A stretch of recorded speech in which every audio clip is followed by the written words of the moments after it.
mga mi, so dahil nga alas 10 na ng gabi ito mga mi, ay nag-request yung asawa ko ng magluto daw ako ng pancake para sa aming midnight snack. At dahil nagugutom daw siya mga mi, at saka naglalambing daw siya sa akin. At dahil nga nag-request siya mga mi, ayan, pagbigyan natin ang nahihilig. Kalahati nga lang gagawin ko dyan mga mi, kasi kapag halimbawa inubos ko yan mga mi, ay sobrang dami na yan mga mi.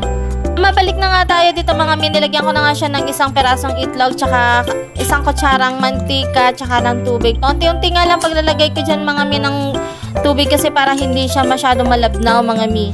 Ang gagamitin ko nga dyan mga mi ay dairy cream mga mi, kasi para mas lalo siyang masarap, tsaka mabango kasi siya mga mi.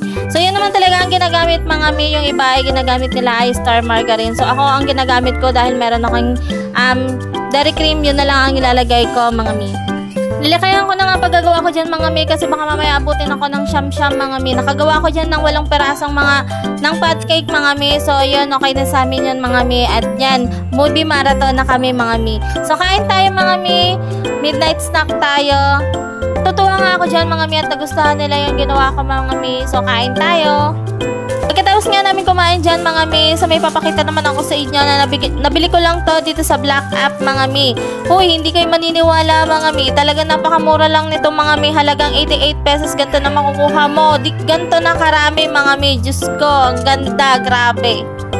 Siyempre mga mi, hindi tayo magpapahuli, lahat susubukan natin mga mi. So lahat nga yan, tetesting ko dyan sa mahaba kong hair, yan.